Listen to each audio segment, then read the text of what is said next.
No, I'm not a writer. Okay. Something is about to break.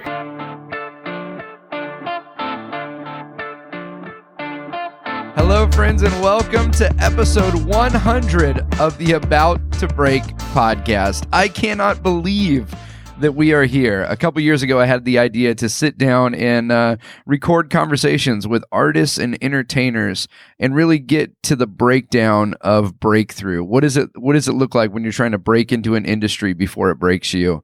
So I talk with artists and musicians and magicians and comedians and actors. If this is your first time listening to the podcast, you chose a great episode to listen to because this will really give you a taste and feel for the show. My name is Taylor Hughes. I'm a comedy magician based in Los Angeles, California.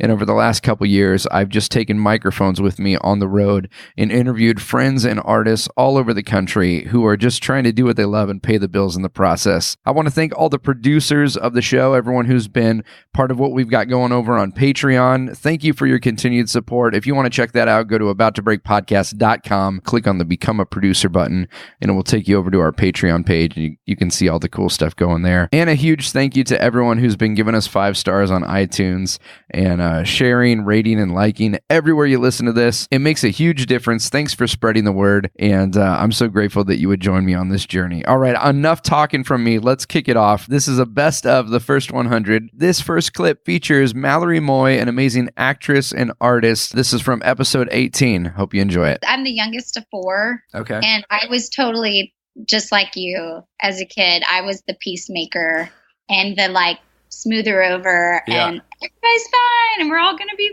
everything's good. It's okay. Yeah. Who wants ice cream? Yeah, exactly. Yeah. Let me take a goofball out of myself and everyone laugh. Yeah. And it does come at a detriment to yourself. And that is something I love therapy and strongly believe in therapy and something that I've worked on too, just being okay, not being okay. Yeah. And I read this article a few months ago so a year ago, I went from working on a CW show for 4 years and having an awesome life and paying my bills that way completely and having health insurance from that and all these wonderful things. And then suddenly a year ago, I guess it was 2 years after Heart of Dixie ended, I found myself, I had to move back in with my mom. Yeah. I was living in my bedroom. I grew up in high school, and it was still plastered with everything I had from high school. Was it hadn't changed. It's like a time capsule. Yeah. Yeah.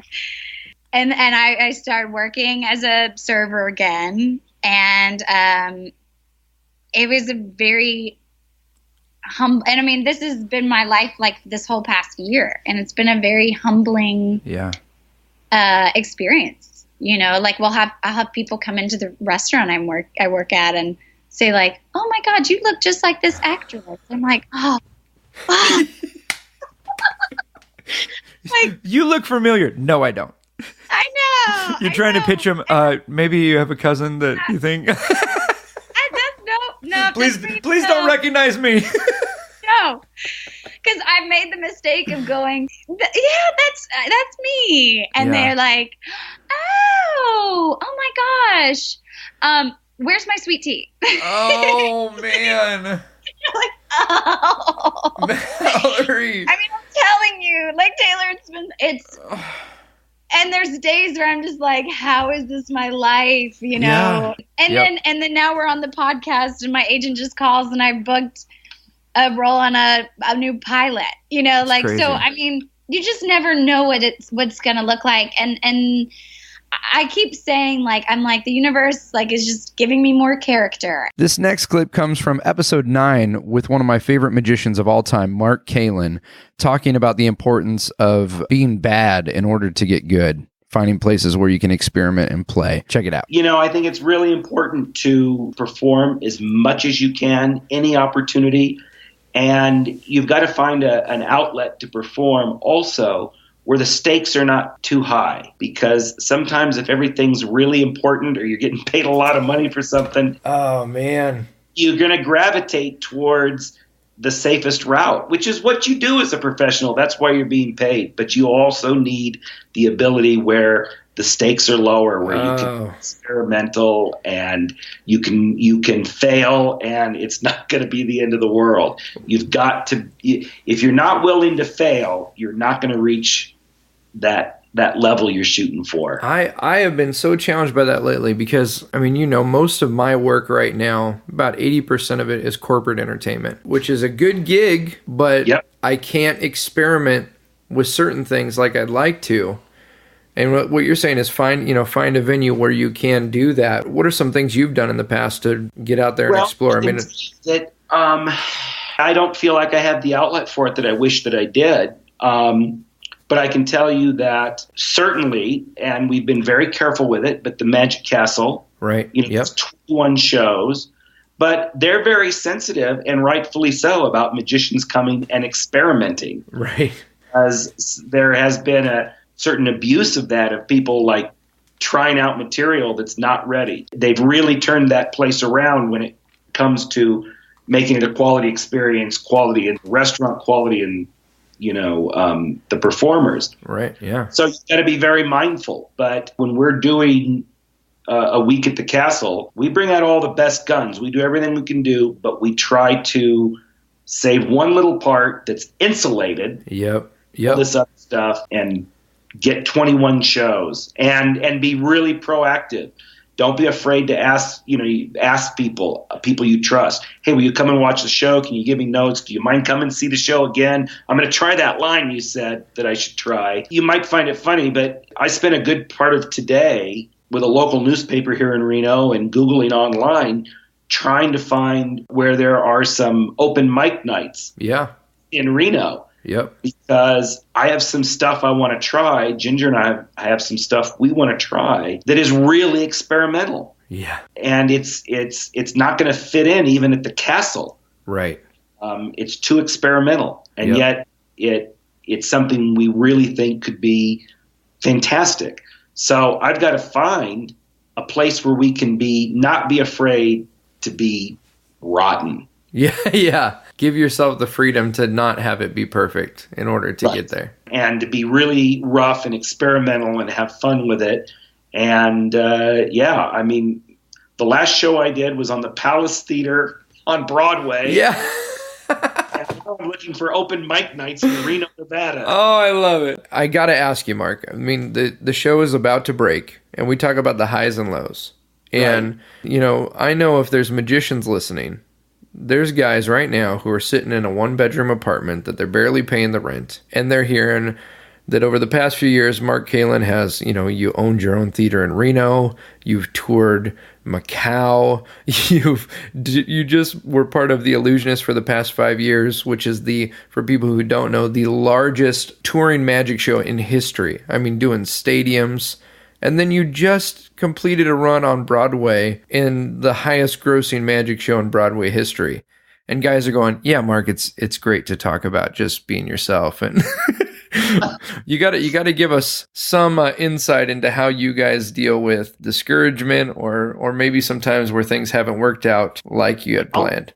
We're out of work right now. It doesn't change. Yeah. It's the nature of the biz. It's highs and lows. It's for every, triumphant, contract or moment on stage or brilliant, the trade-off is there's got to be 10 shitty ones. Yeah. Terrible experiences, disheartening, losing contracts. It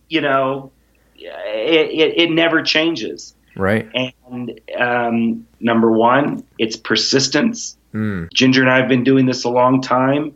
We've had a lot of success, but we've had just as much or greater failure. It comes with the equation, whether you're looking at it financially or creatively. Yeah.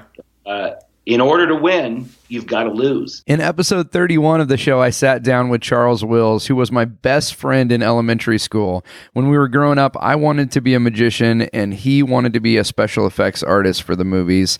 And that's exactly what we've both done. So we sat down to talk about it. It's interesting because there's not a lot of people that I know of that kind of went into the stuff that they were into. And it was a hell of a journey. Like I just didn't end up like, oh yeah, this is what I loved as a kid, and this is what I've done my whole life. Like I've gone through so many, so many iterations, and the journey has been really long to get here. Right. And I'm, still in process. Obviously, like it's not the kind of thing where it's like, aha. Right. You get moments where you're like, because people are listening to this and they don't see me putting my hands on my hips doing the aha pose. Yes. But yeah. You find yourself in those moments where you're like, this is why I'm doing this. Where am I? Right. What is happening right now? Oh yeah. Is this real life? So often it's the opposite of that where you're totally. What am I doing with my life? And then you can't hold, it's like those moments where you're a genius. Yeah. I was listening to the movie. You seen the movie Memento? Oh, I love it. Where he has the information and then it's gone and he can't access it. I feel like we're all like that, especially emotionally. Yep.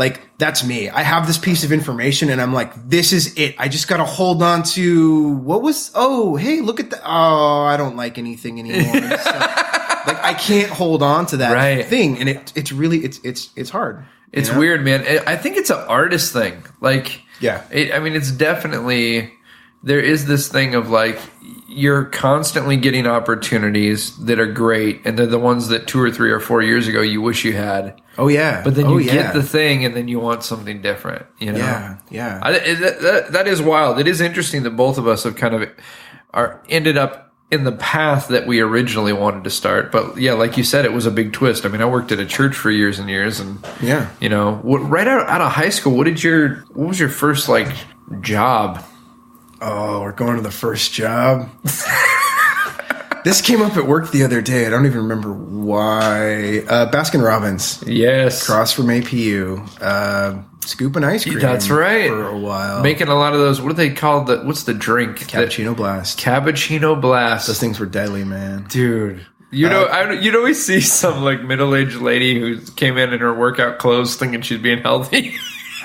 I mean, it's just a cappuccino. It's coffee, right? I mean, it's just coffee. No, lady, it's 6 scoops of chocolate ice cream with coffee syrup on top, and we blend it together with a little bit of ice. Right. It's not healthy at all. I mean, that's when I learned that I didn't want to do food service at all, because that's like diet food service. You're not you're not waiting tables. You're not doing. Yeah. But people are it's like you're a drug dealer. Selling ice cream is like you're a drug dealer, because somebody's either sitting at their cubicle or on the construction site or wherever it is that they're doing, and they're sitting all day and they're like, when I get through this shitty day, I am getting 3 scoops of that with this on it, whatever.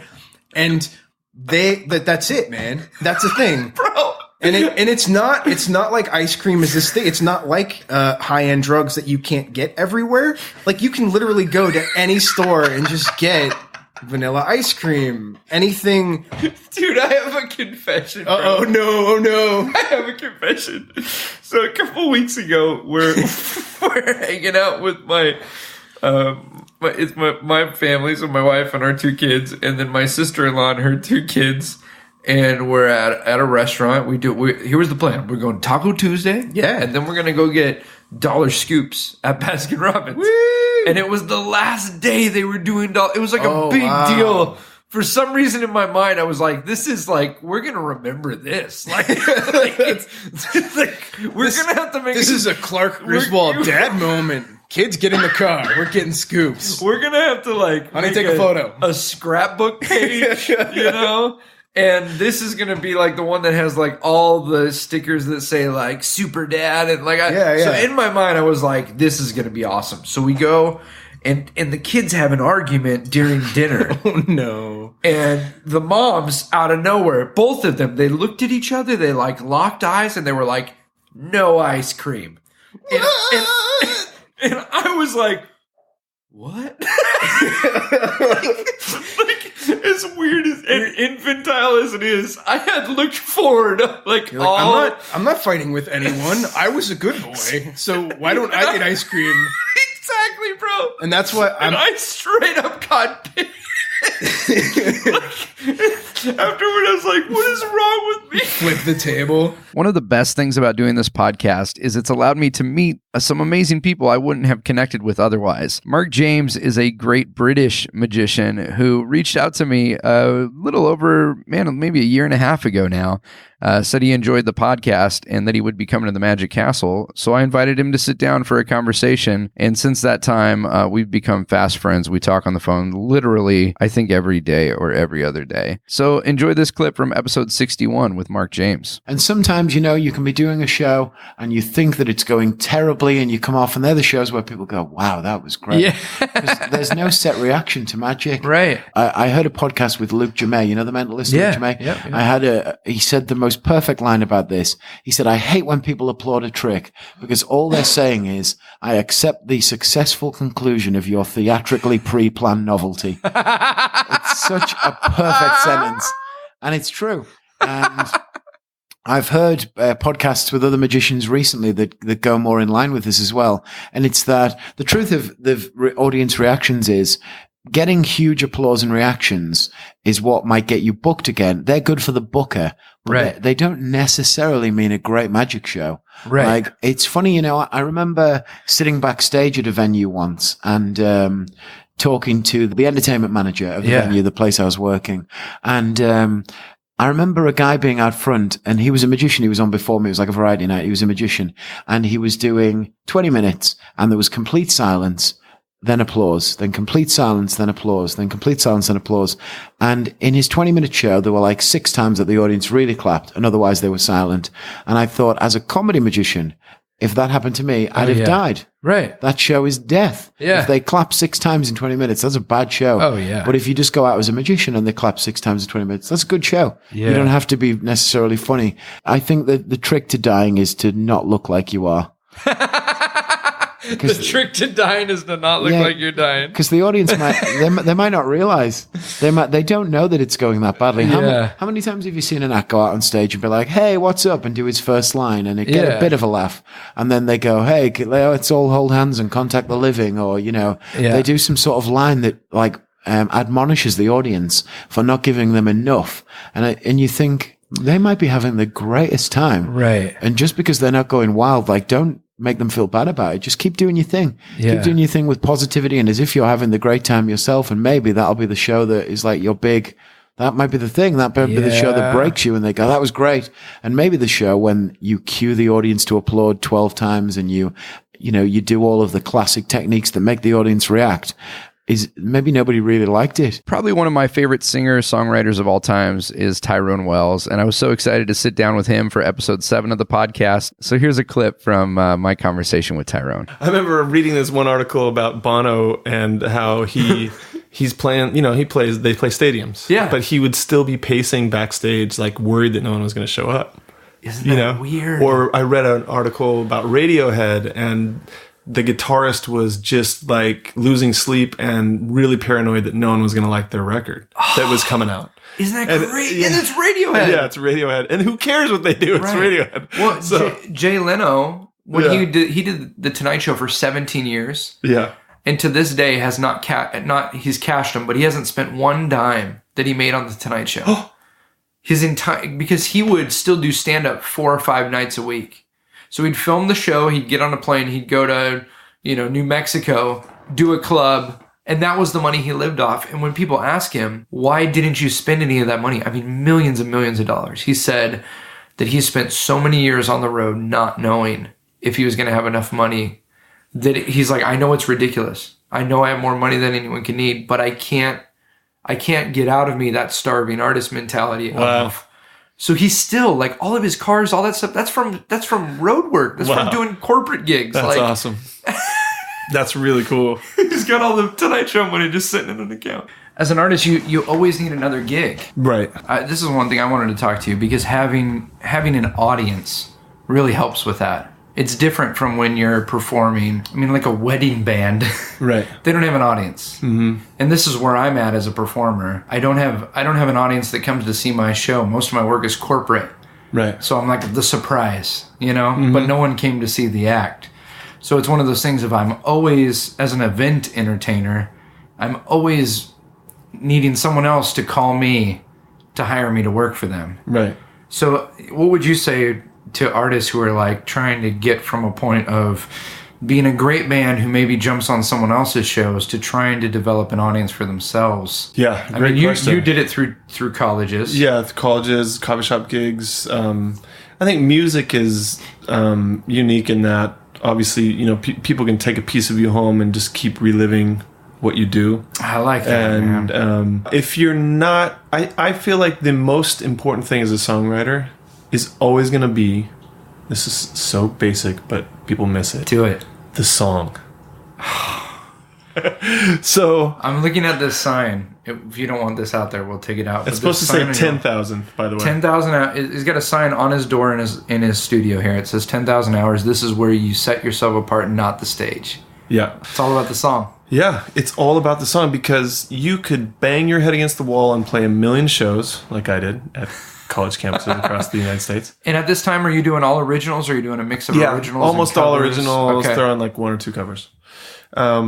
Which, by the way, those NACA shows are mostly very painful. Like, playing. Is this because you show in up a cafeteria in the corner, no sound system? It's all student run, so depending on how on it the student is, there may your be show a huge experience. crowd or nobody there.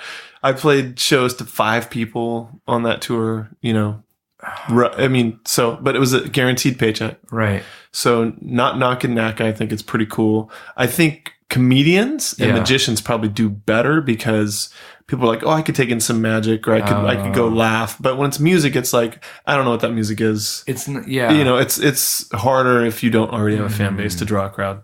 So, but to answer your question, I got way off. But it's always about the song because you could work so hard playing shows and just trying to social media, put so many tweets out or, Facebook or, whatever Vine's gone. Right. Whatever's next. Whatever the next Periscope. What is it right now? Snapchat. It's yeah. like the people work so hard to get good at that or create a following there. Right. But it doesn't amount to anything really. I mean, it's something if you have a ton of followers, obviously there's different ways today. But if you write a song that just moves somebody, what happens? That person's like, listen to this song.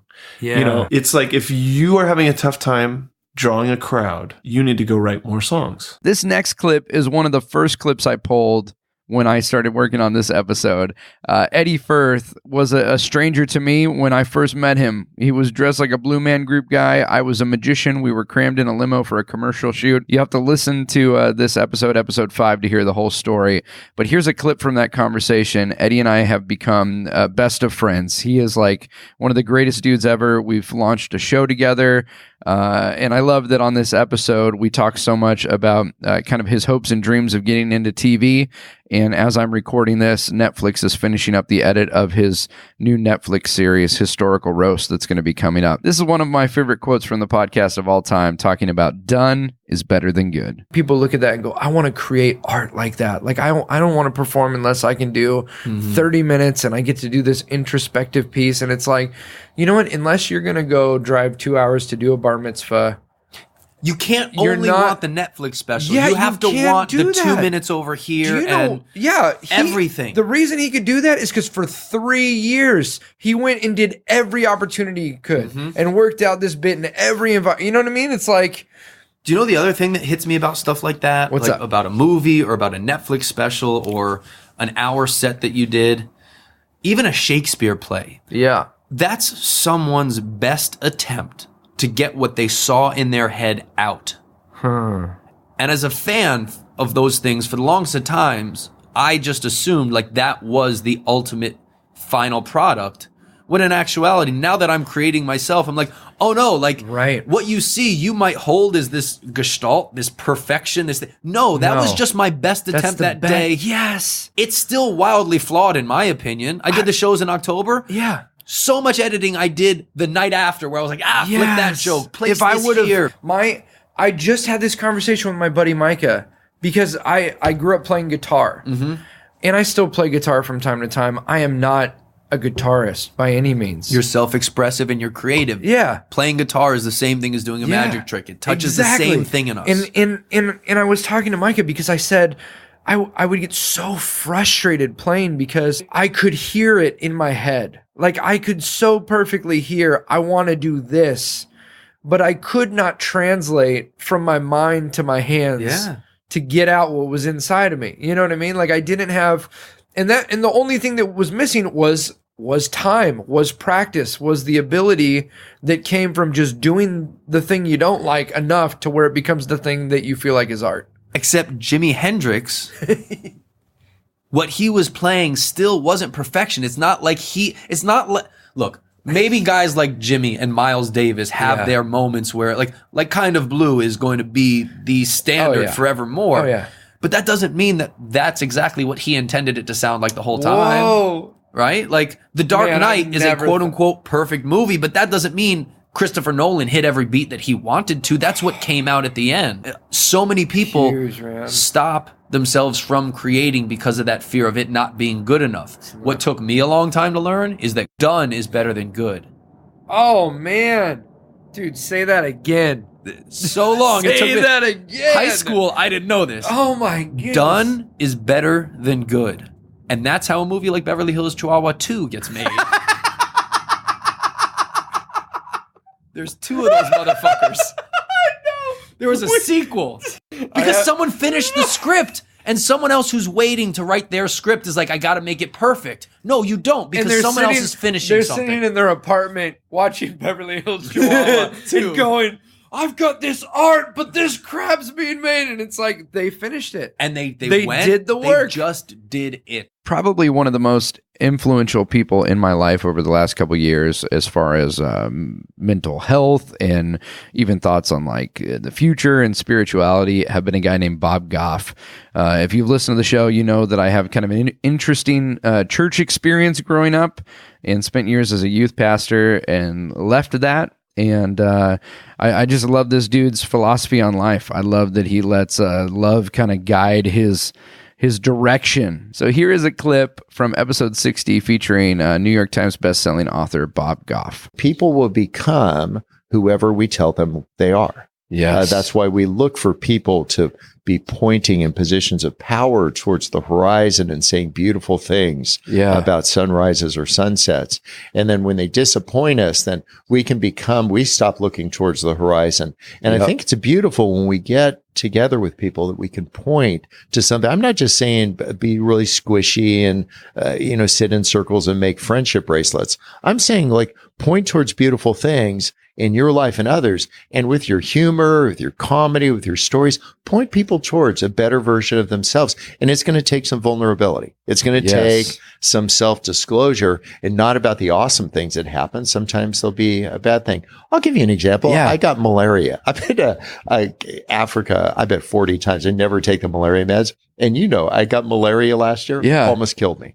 And I bounced back. 2 weeks in the ICU was $140,000. Oh, my we're trying to figure out if it's covered. But one of the things that happened after this, I have a shake in my left hand. My left hand shakes. It's weird. And so I don't know, for the time we've been together, I don't know if you've ever noticed that. No. But I'll put my hand on something. I'll put it in my pocket. Yeah. I'll hang on to something. Yeah. And it's because I don't want people to think I'm weak. I don't want people to think I'm somehow broken in some way or some feeble guy, because I'm not. Yeah. However, whatever got fragged in the wiring harness, I got this little funky twist, and I've got this bowl inside. I'm going to show you when we're all wrapped up. It's called kintsugi. It's this Japanese art form where they take the brokenness in the bowl, and instead of hiding it with super glue, they like accent it with gold. And instead of seeing a broken bowl that was just like pieced together, kind of like in the most hidden way you can, they actually delight in saying this brokenness adds beauty. Yes. So then I carried it with me because I wanted to talk to somebody about it. To just say in our brokenness is actually the beauty. So I would say as entertainers, some self-disclosure from somebody that people think is, either funny or engaging or is leading a purposeful life, some disclosure to say, wow, like, man, you're broken too. Episode 14 features a hilarious comedic actor named Julie Brister, who was also one of my improv teachers, coaches at UCB. This is a great clip from episode 14 with Julie. Check it out. So what happens out of college? You go to college. There's this whole thing of you go and you think, okay, now I'm going to be a working actor. And right. I still remember the conversation that Doc, the same guy who I was like, I'm not going to do any more old lady parts. Doc was like, okay, everybody needs to have headshots.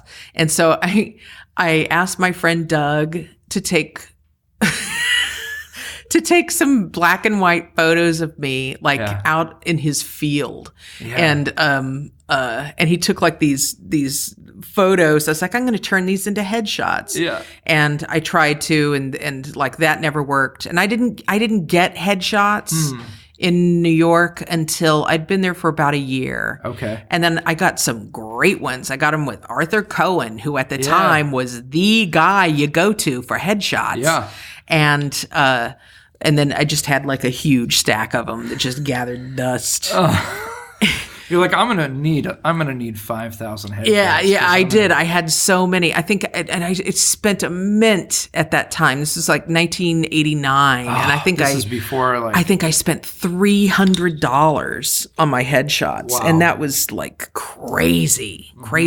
And then I interned at an acting studio. Okay.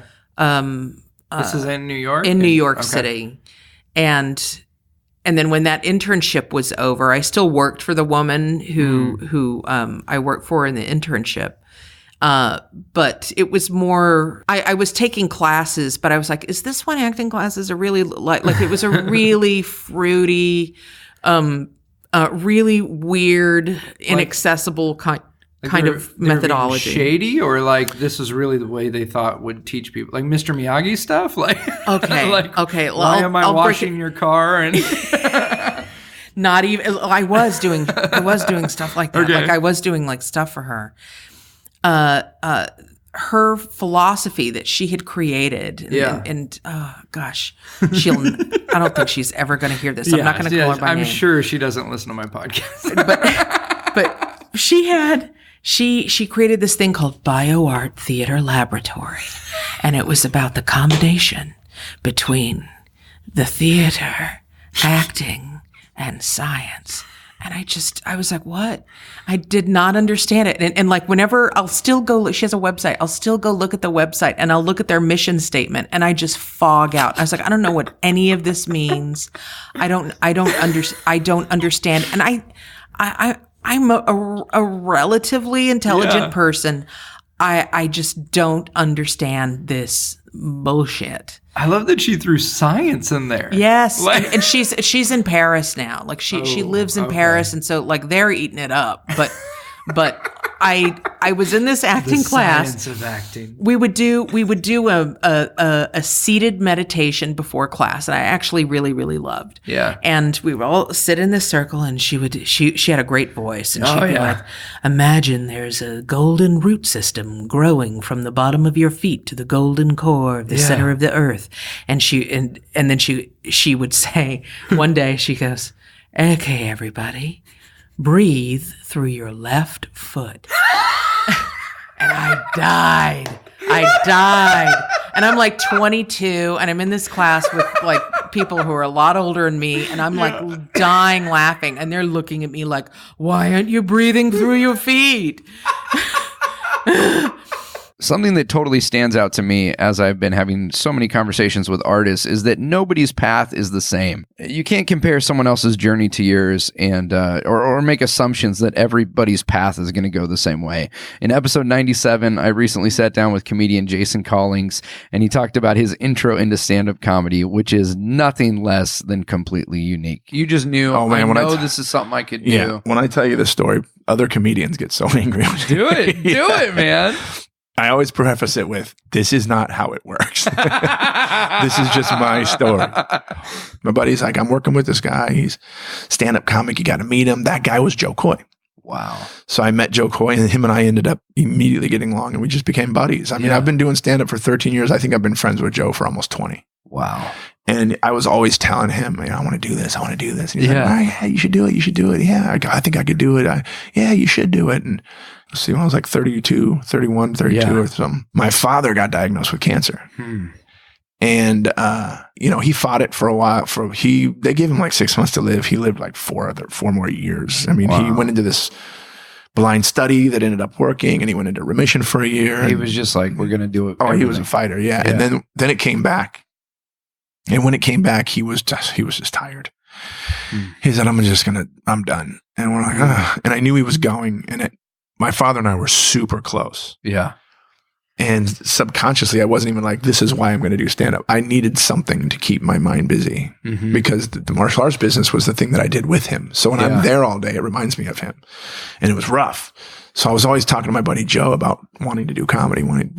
And I hung out with him for a long time. I went for like a year straight. I went to a show with him almost every night. I was like his shadow, watching stand-up, studying it. But I didn't know anything about the open mic scene. I didn't even know if that was a thing or not. I just thought, because of what I saw from Joe, you're funny. You can go to the Laugh Factory and perform. Yeah. You can go to the comedies. I thought that's how it worked. You thought that was and I would go to his shows, and it was Joe Coy, Daniel Tosh, Dan Cook. And that was my intro to comedy. You're around that environment. Right. So I'm like, that's what I'm going to do. I didn't understand that there was an open mic scene that you had to start with. So what was that first gig like? How did that work? Here we go. Let me start by saying I've never done an open mic. That's amazing. Never done one. So one night, Joe calls me. He says, hey, I'm doing a show at Irvine Improv. Yeah. And he was an LA guy, and he knew I lived where we're at, which was between. He said, I'll come pick you up if you want to go to the show. I was like, heck yeah, but can you pick me up at my dad's? I'm hanging with my dad. Yeah. So yeah, and plus my dad really wanted to meet him as an entertainer. He liked meeting other entertainers. Right. So Joe comes to the house, they meet. They're having a conversation. I walk out of the room to get ready. And so him and my dad are alone in the room talking. Yeah. Then I'm like, all right, I'm ready. He's like, okay. And we get in the car, and we sit in the car, and he doesn't start the car. He looks at me and goes, do you really want to do stand-up comedy? And he's never asked me that serious. Yeah. It was always just like, yeah, I want to do it. Yeah, you should. Guys. And as a comedian, even a magician, sometimes when you have that one friend that always tells you, I'm going to try it. And you're always like, all right, dude, whatever. Yeah. I was that guy to Joe Coy and Russell Peters. Because I met Russell through Joe years ago before I did stand-up as well. So in the car, he says, no, do you really want to do it? I was like, yeah. He goes, well, then stop dicking around and do it. Yeah. And then he says, or your father may never be able to see you do it. Because it was really close to the end. The next day, I went to a comedy club, the Ha Ha Cafe in North Hollywood. Yeah. So I had no idea how it worked. You're like, I'm here, everyone. Pretty much. Listen to this. I go to the door, and I ask for the owner. Didn't know that there was a booker. Right. I asked for the owner of the club. Because Joe Coy told me, he's like, you should go to the Ha Ha Cafe and try to start there. What he meant was do their open mic and do it the right way. Yeah, and you're just like, okay, so the very next day, I go and I ask for the owner of the club. I says, hey, my name is Jason Collins. I'm a comedian. I'd never done it before in my life. Remember, I'm 35 years old. Right. I'm questioning how long I'm going to live now because I'm watching my dad go. Yeah, you're I'm touch thinking with your own mortality. I have no time to F around. Yeah. Got to do it. I said, my name is Jason Collins. I'm a stand-up comedian. Joe Coy, John Lovitz, and Fraser Smith told me to come here and that you would put me on a show. Wow. And he says, Joe Coy told you that? I go, yeah. Very convincing. I said, yeah, they did. He goes, how long have you been doing stand-up? I said, 5 years. And you hadn't even picked up on mine. The number that I threw out. Yeah. Never did it before in my life. Yeah. It's 5 years. See, this goes into the thing I tell people all the time. Nobody wants to hire you to do something you're not already doing. Right. So if you want to do warm-up for TV, you can't say, I don't do it. Yeah, I do it. Yeah. I haven't done it, but I do it. I'm a comedian. Yeah. Yeah. He pauses and he goes, come on by tomorrow. I'll put you on the show tomorrow. Is it okay? And you didn't even know at this point that was insane I didn't know how big that was. Right. And what a leap past so many steps that was. I had no idea. Like, I wasn't cocky in the sense was like, I don't need to do that. I'm going to do this. I just didn't know. Right.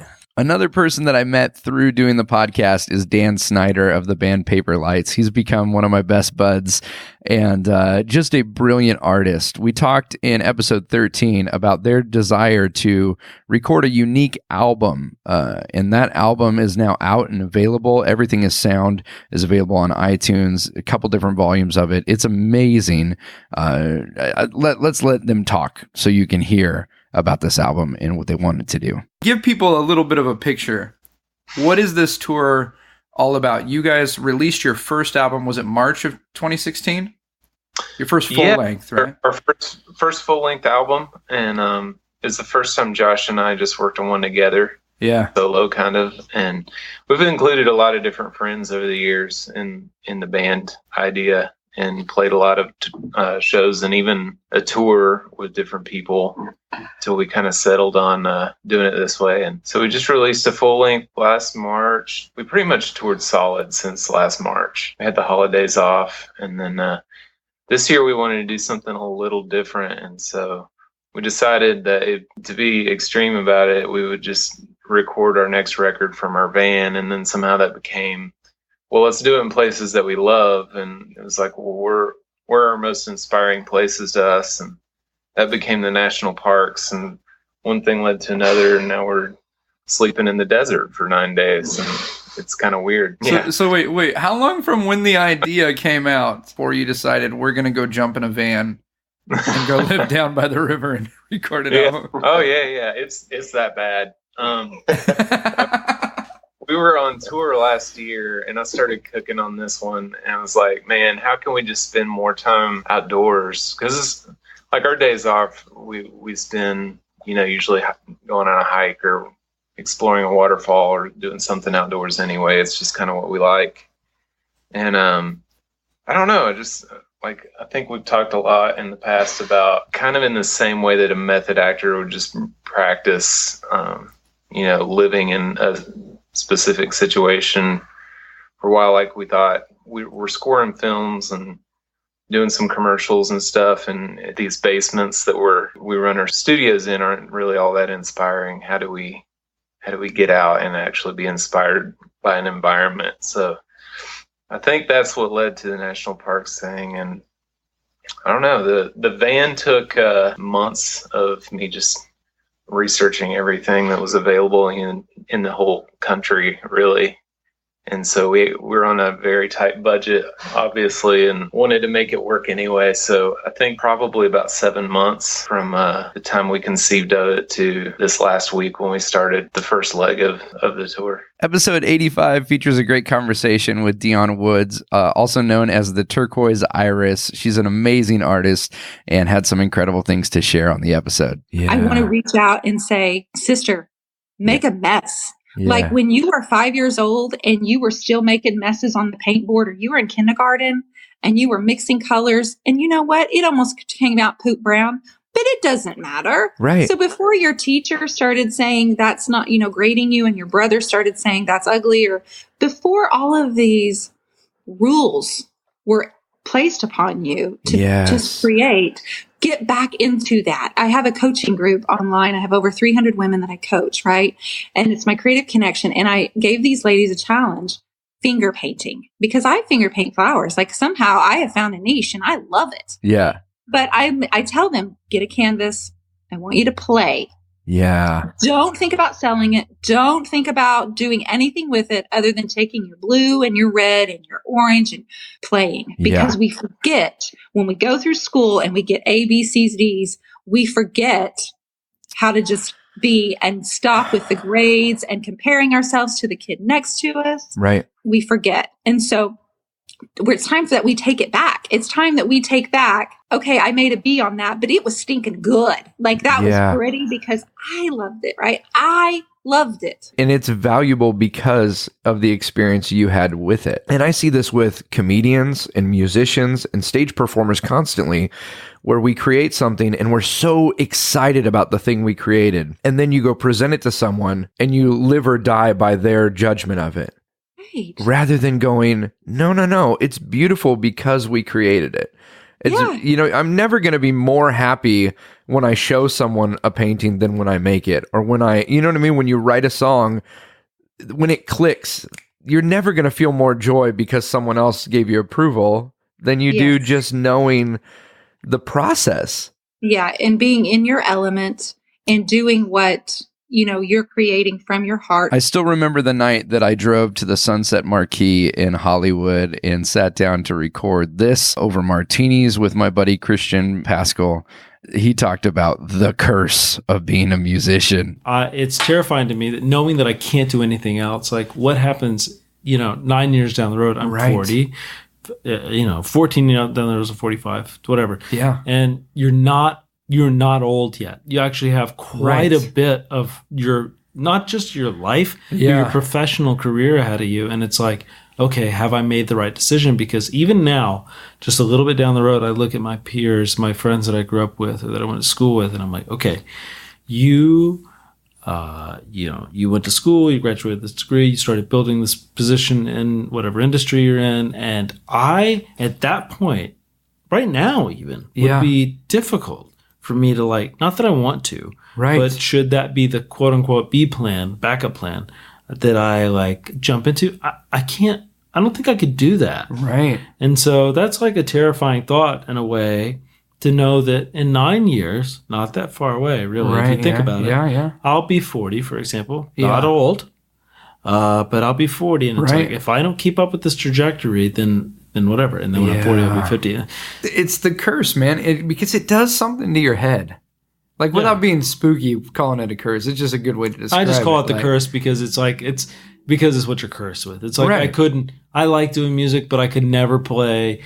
People were like, okay, if I paid you the same amount of money to play at X restaurant every Thursday night or whatever, Monday through Friday. Or paid you twice the amount of money. Exactly. I would be like, I can't do it. I can't do it. I don't know why I can't do it. And isn't that weird? Isn't that really messed up? Well, it's weird because most people, the decision is all based on money.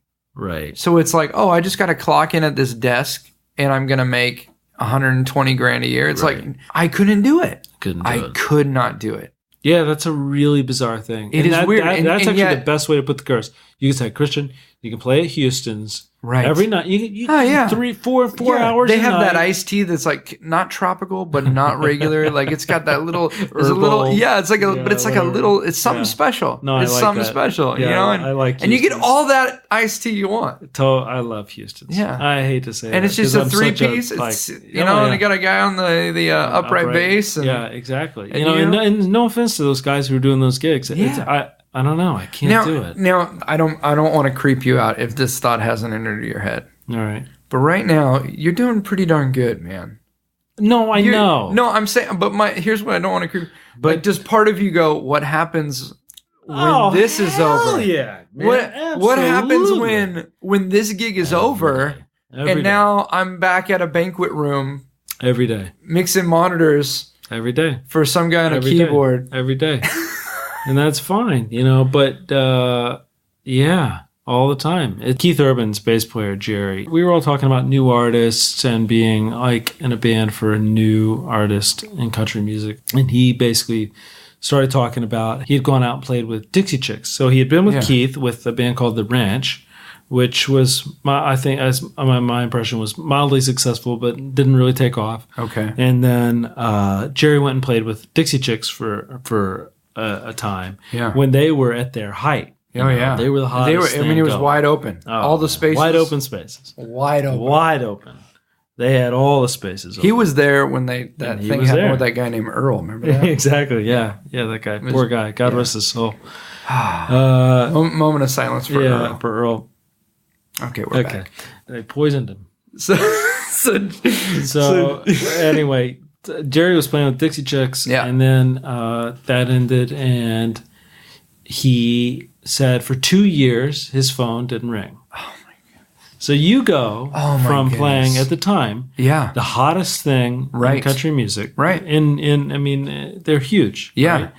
Hottest thing. You're in the band. You're the guy. It's like all career trajectory arrows go like, oh, I'm good. Like, like it's only up from here. Yeah. Which is a really easy fallacy to fall into. Oh, you can get so comfortable. Yeah. It's like a realtor in 2007. Man, this is terrifying. I'm about to scare everybody who's listening. A California realtor in 2007. It's right money. They give loans to anybody who wants them. Exactly. And then 2008 comes in. So Jerry, you know, he was like, man, you know, I finished Dixie Chicks and my phone didn't ring for 2 years. I couldn't get a gig with new artists, established artists, whatever. I couldn't get a gig with anybody. He's like, I just got off this big hot thing. Yeah. He's like, and then one day, 3 people called me. Keith. Yeah. Whoever it was and whoever it was. Yeah. And one of the whoever it was a hot artist at the time, and they were like the thing. Jerry took the Keith gig. Yeah. And he told new hot artist guy, like, hey, you know, I'm doing this other thing. And the guy said, well, you're making the biggest mistake of your life. I hope you know that. Goodbye. Was it Jesse McCartney? I'm just going to guess. Okay. Every artist has a story about the thing that propelled them to really pursue their passion in their career. And Matt McCarthy, amazing comedian and actor from Los Angeles, I sat down with him in episode 38, and this is the point where he tells the story that led to him quitting the day job and doing the thing that he wanted to do all along. I think years ago, people would go on Carson, and it was the idea of like, Johnny's going to invite you to the thing. And then your life is, you know, set. Right, and then your career is made. Yeah, but it's like, there's so much going on now. It's like, you get a break, you make a little bit of money, that's great, but then you got to get another break. You got to do something else, right. You know? Well, my buddy, I just saw my good friend Joe DeRosa the other night do a set at Josh and Josh. And that sounded like such a my good close personal friend, Joe DeRosa. But he's talking about, on stage, he's talking about, you know, the business and the career and the stuff. And he's like complaining about feeling like he's getting nowhere. And in his when he's brought up to the stage, they say, you know, he just put out a Netflix special called whatever. And he's like, you know, my career's going fucking nowhere. And yes, he just said I have a Netflix special. And really, if you ever want to get 15 more Twitter followers, you know, and I'm like, he nailed it. He nailed it, you know. That's what this whole podcast is, man. It's well, you know what Andy Kaufman said about comedy? And I maybe he was talking about all of show business. But it's applicable to so much of life. Yeah. Where he said, it's like swimming in the dark. You have no idea what kind of progress you're making. And then all of a sudden, you know, you'll hit a wall or something, but it would be a good thing. Yeah. Jeez, man. It's like, you just got to keep swimming. I told my wife yesterday, I was like, everyone I talk to that has normal jobs, they're all miserable. Oh, yeah. And I'm miserable that I'm unhappy doing the thing I want to do. That's what I was going to say before. The 2 years between college and actually starting to do stand-up was the most unhappy I'd ever been. And I was doing everything I was supposed to be doing. I was doing everything that they said I was supposed to do. I was working this desk job, and I hated it. Like, I was so stressed out. Like, my hair was falling out, and I would look down at the keyboard, and there was fucking, you know, hair all over it. Miserable. You're like 20 years old. Yeah. Jeez, man. I hope this doesn't come across as morbid, because believe me, it's not. Because I was in New York City on 9/11. You know, and I graduated spring of 01. Okay. And then that whole summer looking for a job, and then by fall, it's like, or by the end of the summer, like all my friends had gotten jobs and stuff, and I'm like the last one, and my parents are paying for my rent. My father's like, well, you know, let's give it till, you know, the end of this month or whatever, and then if you can't find a job, maybe you should move back to Rhode Island and start looking for a job here. And I was like, fuck, if I go back to Rhode Island, I'm just going to stay there. And there's nothing wrong with Rhode Island, but it was like, that's not where you wanted to be. It's not where I wanted to be. It's not what I wanted to do. Yeah. Yep. And then 9/11 happened, and then it was like, okay, we'll give you a few more months because this is fucked up everything. And so that allowed me to stay in New York until I finally found a job like in the middle of December. Yeah, wow. And then I had that job until 10 years ago, as a matter of fact, is when I quit that job. Yeah.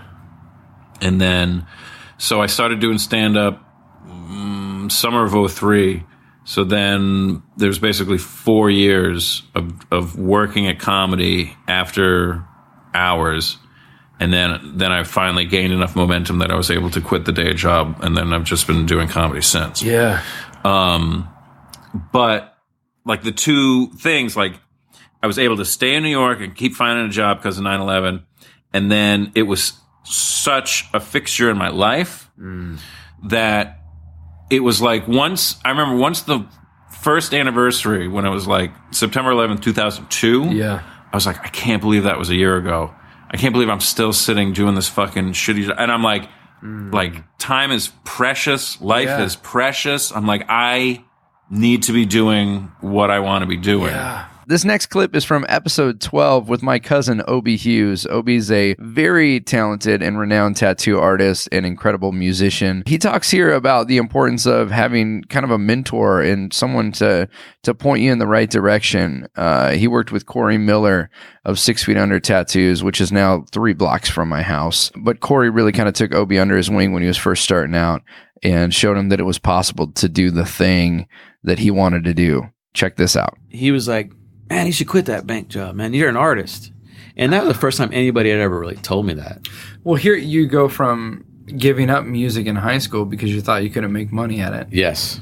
And now you've got someone for the first time telling you, hey, you've got what it takes to do this. Yeah. It was inspiring, but at the same time scared the hell out of me because, I studied business in school, and I was working for, a bank job. I was getting guaranteed salary. I was in charge of, people under me. At a young age, I had a mentor in the corporate level there that was kind of bringing me up through the ladder. And she saw something in me on that side of things, talking about going back to being pretty good at a lot of things. I was, was handling money and, I got kind of like that part of the brain working for me sometimes too. But he was like, man, you play music.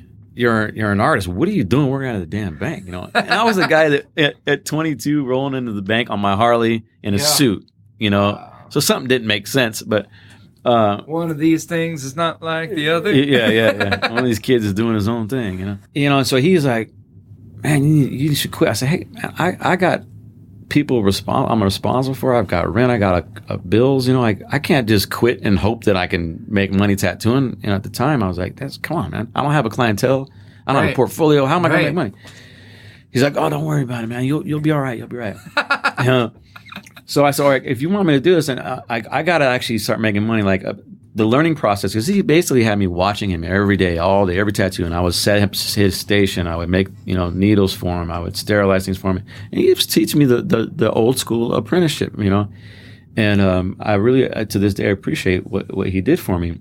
He helped me build a machine, a tattoo machine. And it was pretty old school, the way we were doing things. But I'm like, I need to make money, man. So I think I picked up like a small shift, and so he would let me tattoo certain small little silly things that came, and I'll do the butterfly, I'll do the little star or whatever, Yeah. And it was enough to, $30 here, $40 there, $10 there, whatever it was back then. I think we had a minimum of $30 back then. That's crazy. I remember the first day I took home $100 from tattooing.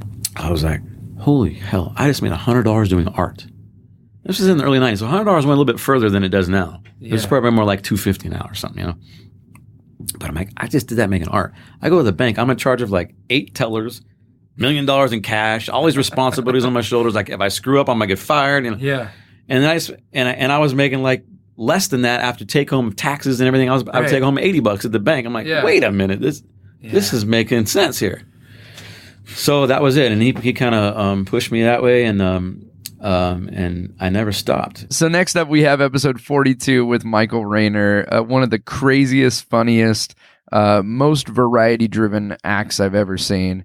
And Michael had a lot to say about the idea that, as a variety entertainer, oftentimes you feel like every day you're starting a new job because you're at a new place with different people. This is a fun one. Check it out. But here's the one thing I remember when I was doing shows, and, I was still living at home, but I was still doing quite a few shows. Yeah. One of the kids of one of the people that just said, you should not endeavor in show business. He was doing Amway, which was so multi-layer, like in a small town. It does have a little bit of a church feel to it. Amway has a very much, in a small town, you only need one Amway dealer. And if there's 5 of you there. Oh, yeah. And he said to me, what are you going to do, Michael? What are you going to do if both your arms are amputated? How are you going to juggle? Well, one, how am I going to sell Amway? Right. I mean, how am I going to carry my soaps and my unctions door to door to satisfy? If I lose both my arms, I'm going to figure out something else. I will not be a door to door Amway salesman. See, okay, and there's this attitude that somehow other industries are bulletproof. I mean, this podcast wouldn't exist if the entertainment business was smooth sailing all the time. The whole point is ups and downs. But I'm always amazed when we encourage kids to avoid the arts because it's not steady. But then, how many bankers are out of work Here's now? the thing. It's a false promise that arts aren't steady. They are steady. You're always unemployed. And so you always know you're getting another job. Yes. It's like me and my daughter have this thing that I love doing where she pretends she's the, I make her pretend where she's the office manager, and I come in for my interview and they go, how long were you at your last job? And I'm like, 45 minutes. And said it's like, and then it's like, well, how long were you at your last job? 45 minutes. And then it's like, how long were you at your last job before that? Well, that was just a guest set. So 15 minutes. Yeah. And then it's like, well, how many jobs have you had this year? Right. 250 jobs, right. Yeah. And so like this summer, I did 120 shows in 90 days, Ooh. And not big money show. You were doing live, like a library circuit? And I'll tell everybody here, it's $325 a pop, but I'll do 2 or 3 a day sometimes. Yeah. Sometimes 1, but I love it when it's at least 2, maybe 3.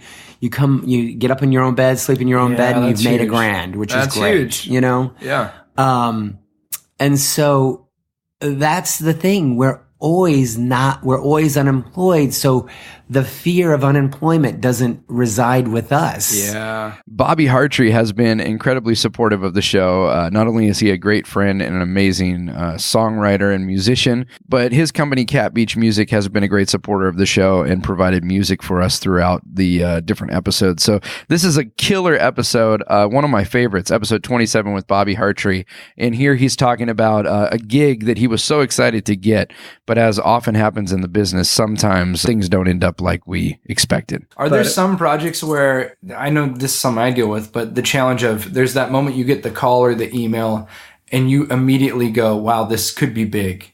And then, or you realize, man, this placement's going to lead to X amount of dollars. Right. Oh, yeah. How much of that how do you cope with staying creative and not getting caught up in if this happens, it's going to mean this for my career or financially or. Yeah. Yeah, no, it's a great question. I think 2 things with that. Sometimes it's a matter of balance. Like, right. I know if I chase if I go into mercenary, like, I'm just making widgets here kind of thing. If I go into that mode too much, I won't be as happy. Yep. And actually my work will suffer, Yep. So sometimes it's kind of just the balance of like, okay, I'm going to have to be very, utilitarian on this, but tomorrow I get to work on this, or whatever. It's like sometimes I have to do that. Well, yeah. And then sometimes I think you also have to just hold the whole thing very just loosely, I think. Like a few years ago, I got a call to pitch something to a national commercial. I'm not going to say what it was. I don't know if I should or not, but it was like a household brand, and it was going to be a pretty high dollar, like probably the biggest. That's mailbox money. Yeah. You get those commercials, right? And even the upfront money was like really big on this. Yeah. So I worked really hard on this. It was a jingle. It was like a 90-second. Oh wow! Jingle, so this was like something that would be reused. Oh yeah. Okay. And I haven't really done a lot of jingle work. So it's a little different than it's different than just writing songs that end up on shows. Right. This is very, very specific. You know?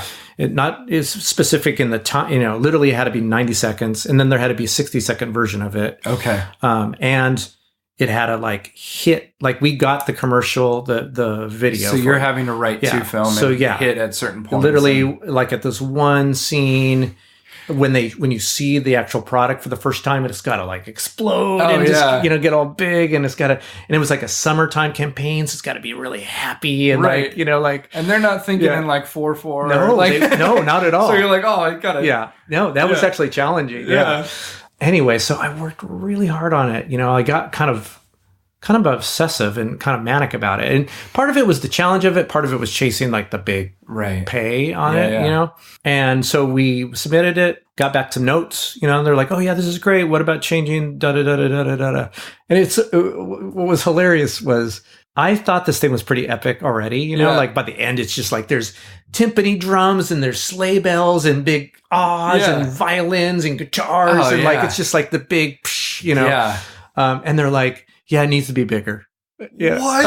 And you're maxed out on what you think it needs. Exactly. Oh. So I went back and I all right. I had to vent for a minute for Jen. I'm like, this is ridiculous. This thing's already over the top, and now they want it bigger. You know? Yeah. So I stuck in cannon explosions, on the downbeats, it's all this stuff, and got back. And they were like, yeah, that's better. But at 27 seconds, I think that needs to hit just a little harder. I'm like, so then, it really does get into this thing where you have to put aside your artist feelings. I mean, it is a commercial. So I wasn't going in thinking this was my precious thing, right. But still, I'm still a musician. So now I feel like it's crossing into a world that's not even musical. Right. So, but I'm like, this is what they want, Right. They're the client, right? Yeah. So I did all this, finally submitted. They're like, great. And then didn't hear anything for two months.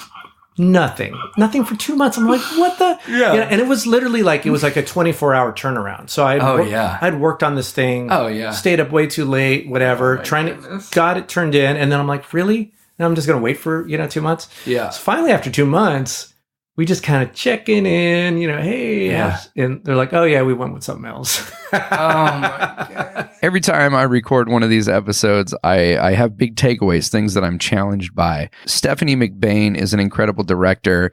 She just directed her first feature-length film that she also wrote. And in episode 35, I sat down and talked with her.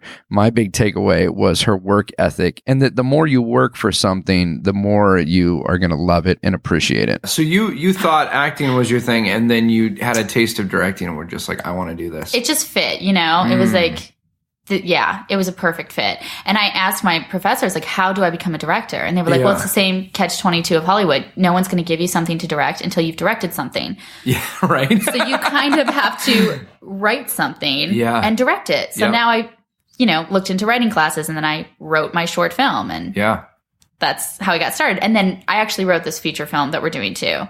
So I did the short film, and then I did a comedy pilot that I co-wrote, and then I did a PSA for Operation Never Forgotten. It's a military organization. Do a lot with them. And now this feature film. Why am I still writing this feature film?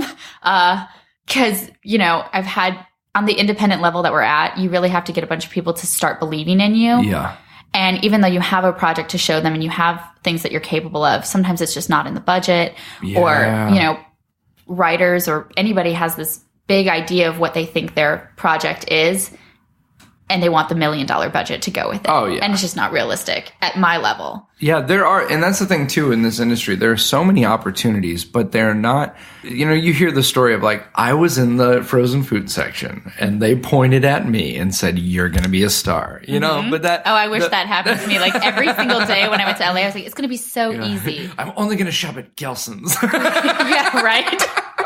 But the truth is there are plenty of opportunities, but you have to be, before anyone's gonna champion you, you have to be the one to go out there and grind and do what you gotta do. And I remember when I was younger, so I started working when I was 10 years old. From 10 to 14, I had a paper route.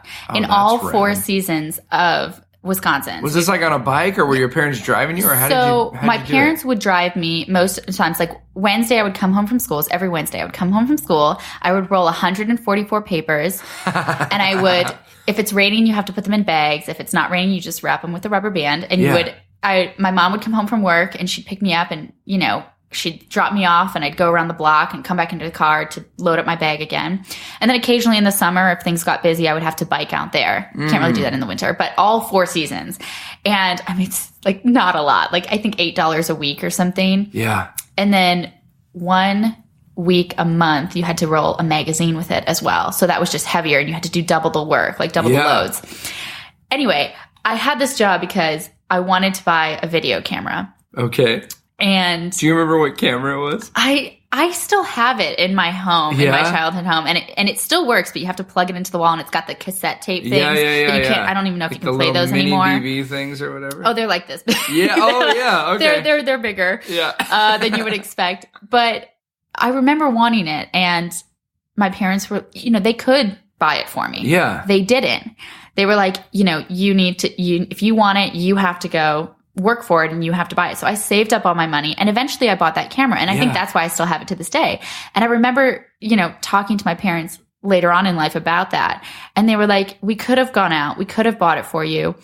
Had we done that, you probably would have broke it. Yeah. Or lost it or something like that. But because you worked for it, you learned the value of $1 and you knew how much that cost. Totally. And that's why you still have it to this day. Episode 64 featured probably the most famous studio drummer of all time, Kenny Aronoff. We talk right here in this clip about not sulking, not moping, just moving on, pushing hard, and working for the things you want to see happen. I've recorded on over 300 million records sold. Wow. 2 Celine Dion records sold 40 million. Meatloaf, Bat Out of Hell. 2 with I'll Do Anything for Love, But I Won't Do That, sold over 40 million. This is not even downloads. So that's the best I could come up with. And then 1,300 gold, platinum, diamond records, and 60 nominated or won Grammys. But let me be clear. I mean, this didn't just fall into my lap. Right, I didn't take a pill and wait. I didn't wait for stuff to happen. I made it happen. I mean, and that's what I speak about all the time. Is like, man, you're going to suffer. You're going to fail. You're going to feel overwhelmed. You're going to feel embarrassed. You're going to get fired. All these negative things. Man, that's just common. That's just and it happens in any job. Yeah, man. Don't sulk. Just realize, everybody goes through this, but the people who keep moving forward become successful. I'm sure you got your ass kicked left and right trying to make it. Everybody does. Oh, yeah. So if you sit there and go, woe is me, guys like me and you are going to go and take what they're waiting for. What they're waiting to come to them, I'm going to grab it and run with it. As I'm recording these intros, I can't believe that all these amazing people sat down to record the show. This is stinking awesome. Episode 4 featured Zach Rudolph, a buddy that I knew from growing up, who is now the bassist and musical director for Andy Grammer. And here he talks about what it's like to go on auditions as a musician. So I was like a cattle call. There was a guy who everybody had to know in LA. And if you knew this guy, people would call him, or record labels would call him and say, hey, this is X amount. This is so-and-so label representing Andy Grammer. We're trying to put a little band together for him. Can you set up an audition? What does that look like? Because a lot of people, I think, well, I'm just a great guitarist. Yeah. Or I'm a great keyboardist. You music direct. There's times where you probably got to find artists to come and join and be a part.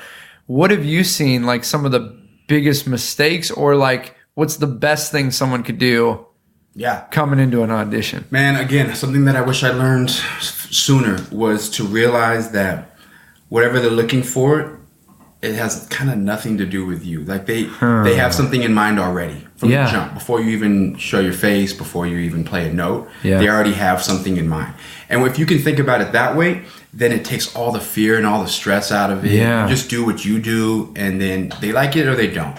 And I remember going in there trying to think, I don't know what they want, and like trying to figure that out, and trying to look at everybody else and what are they doing and what do they look like and what are they wearing and like how do they play? Oh shoot, I don't play that good. And then I started getting gigs going like, wait, I don't play as good as that guy, but they still chose me. Wow. Or why? You start asking yourself, well, why? And then you start to realize like, Oh, because it has nothing to do sometimes with even your ability to play. It sometimes has nothing to do with who you even played with. It might have just been like, we need a brown guy, right? Like, and sometimes it's that superficial. Wow. Right? They're like, we need a girl. You go to audition, you nailed it. You practice your behind off, and you like going and you're like, yo, I should have got that. I nailed it. Oh yeah. And then you see who got it, and you're like, oh, they just wanted the white dude in skinny jeans. Okay, right. No big deal. That's what they wanted. You know. Episode 68 featured my good buddy Chipper Lowell. We actually did a 2-parter episode. And both episodes were like 2 hours long. It was amazing. There's so much good stuff in there and so much great wisdom that he shared. But I just died laughing listening to this clip where we kind of got historical and started talking about the forefathers of our country and how, you know, sometimes things aren't always as glamorous as we think they might have been. Because I'm always amazed by history, you know, where you're like, oh my God, these amazing, like the fact that our founding fathers, I just always assumed they were in their 60s, 70s, 80s, and that they knew so much, you know, and you're like, no, they're in their 20s, 30s, and maybe 40s. Right? And, you know, it's like, oh, they knew nothing. Nothing. They knew nothing. Yeah. And we hold, you know, the documents they created so sacred that I crack up. I'm like, well, and let's not forget that our country is like 3 grandparents old. Yeah. It's like 3 80-year-olds back to back. That's the existence of our country. Let's also not forget that they wrote this on a piece of paper where it just happened to fit the paper. What if they wrote the Declaration of Independence and someone said, listen, I just made some paper. It's not very good. Well, how big is it? About the size of my hand. And so then they write, you know, we the people, let's all just be happy. And then they're like, where are we going to sign it? Right? Yeah. Oh, and someone goes, initials? You know, and like people don't think about that. Like they honestly think like someone went, this will be the paper. This will be the pen. No, someone said, you got a pen? Yeah. Yeah. And everyone looked at John Hancock and said, what a bastard taking up all that room. You know, when you're in a comedy club and you sign the wall in the back green room, right? And there's Valentino's name is huge. There's always some comic that takes up like 5 feet of space, and all the other comics, including myself, go, what a shit. Yeah, they draw wieners on it for the rest you know, and stuff. You know, Johnny Hancock was that guy. Was where you know that the people looking at it was like John everyone Hancock else was a douchey comic. He was a cock. Everyone signs really nicely everywhere else, you know, and John Hancock's like, okay, whatever. Really? Did you not read the room? They literally use my name to refer to signatures the rest of my That's right. Yeah, put your John Hancock. In the business of entertainment, once you start monetizing your work, you can kind of lose sight of the passions sometimes if you're not careful. And every now and then you meet someone who really stirs you up to just go, man, that's what it's all about. Like, that's why we got into this in the first place. And that totally happened when I sat down with musician Ethan Luck. Episode 87 features our conversation. Ethan has played with everyone from Kings of Leon to Reliant K. He's just like a great dude.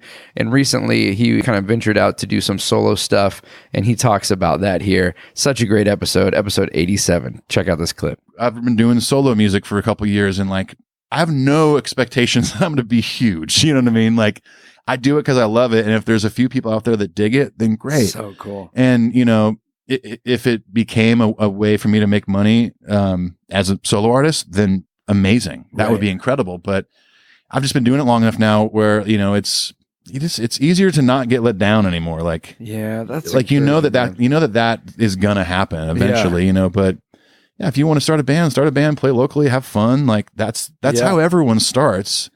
And eventually that's, I think, how you should always look at it. Like you're the local band that's just having a great time at summer camp. Like totally. My intentions when I picked up a guitar weren't like, I'm going to pay a mortgage with this one day. I know. You know, it was just like, oh my God, I can play guitar and I can learn this Green Day song or this whatever song. Like, I can play it just like James Hetfield did. Yeah. This is amazing. And, you know, it grows from there and you meet more people and maybe you start getting a little following around your city and stuff. But if you don't, it doesn't make it any less fun. Right. Like I still play solo shows around Nashville sometimes. It's a couple times a year, and sometimes there's 10 people there. Yeah. It's fun. It's still great. fun. I don't care, you know, like, especially in a town like this where everyone's doing country, Americana, or pop. and I'm either doing like punk rock or ska or reggae in a town that barely exists. Yeah. And that's fun for me to be the kind of black sheep of East Nashville. That should be the title of this episode. Yeah. The black sheep of East Nashville. All right, friends. This episode was episode 90 with the Passing Zone. Probably the best comedic juggling group you'll ever see in your life. They're so friggin' funny. They do a lot of things that are dangerous. I had to know about the time that it all went wrong. So check it out. Episode 90. Here's a clip with the Passing Zone. And with juggling too, there's always something in the air that you might not catch. Sure. There's always something you've got to throw and you might not throw it right. Right. And there's so many moments that are potential screw ups. Yeah. And sometimes it just feels like a miracle to get through the show having only messed up, once or twice. Yeah. We recently did an episode I recorded at Magic Live, and I just walked around asking guys to tell a horror story. Like I asked Amazing Jonathan and, Johnny Thompson, all these guys to tell horror stories from sometimes something went awful. Is there one that comes, it doesn't have to be the worst one, but is there one that comes to mind where you're just like, this just did not work? Wow. Well, we had a little while ago, a little chainsaw incident. Oh, jeez. Oh, man, that's right. Yeah, we do the chainsaw ballet piece where we're in tights and the whole deal, running chainsaws back and forth. Right. And there are chains on our chainsaws, and they're active. They're real. Yeah, now they'll get you. The teeth have been ground down, but still, they'll mess you up. They'll break the skin quite easily. They might not chop your arm off, but they're moving and they'll rip you open. Yeah. And there's a bit where we're tossing one chainsaw back and forth to each other. Yeah. And as you toss it, the blade is facing the other person, and so you throw it so that it rotates away from them, so that when they catch it, the blade is facing away. I tossed one to Owen, and it didn't really rotate the way it's supposed to. We're up on stage. What do you do? Do you just dodge it? I mean, it's coming right at and me. You've got other things going on. Well, and it's never happened before. Yeah. And I'm like, hey, what is that? Yeah. Oh no. And there's like 2,000 people in the audience. And they all think it's part of the show. And I go to reach. No. Because I'm not gonna. Right. I'm trying to get to the handle, but the handle's on the other side, and by the time I get to it, it hits me right in the chest. Oh my gosh. Yeah. And bounces up stage. Oh yeah. And I'm just like shocked. We're both like, and I go, I've been hit. And so I go to reach down, and we got to keep going. This is the finale of the show. We can't stop. Goodness. Yes. So I go to reach down for the saw. As I reach down and grab it with my left hand, I take my right hand and I slide it into my shirt. Yeah. And I pull out my hand, and it's already covered with blood. Just soaking with blood. Like, oh no. Oh my gosh. Yeah, and it was just one of those, and as the guy who threw it, the moment I let go, I just am going, okay, that didn't go right. And I'm just like, man. Crap. And I can see that it's not rotating, and I'm like, oh no. So I pick it up, and you'd think the audience doesn't want to see blood. They think they do, but they don't. Yeah. And so I put the saw right up in front to cover, and I'm just like, oh my! And this is towards the beginning of that piece. And so we kind of finish, and I'm sort of hiding from the cameras and hiding from the audience. Goodness. The audience never knew. Yeah. We finished the show. I run off stage, and I asked the sound guy, "Hey, do you have like a towel or something?" He goes, "What for?" I go, "Oh, because of this." And it's like oh my blood pouring into my tights. It was pretty bad. Oh, that's terrifying. Yeah. What a journey this first 100 episodes have been. I again want to thank everyone who's been on this journey with us, and we're going to keep pushing forward. So many more artists we want to talk to, so many more stories we want to share. To end this episode, I'm leaving you with a clip from episode 15, Taylor Wong and I. Taylor is the archivist for the Magic Castle in Hollywood. Amazing photographer. For some reason, we busted into a Queen song at the end of his episode. So I'll leave you with that. And until I see you again, friends, keep pushing forward, keep loving people, and keep making art that makes a difference. We'll see you soon. Is this the real life? Is this just fantasy? Caught in a landslide, no escape from reality. Open your eyes, look up to the sky and see. I'm just a poor boy. I need no sympathy because I'm easy come, easy go. Little heart, little love. Anyway the wind blows doesn't really matter to me. To me. Ladies and gentlemen, Taylor Wong. That was right.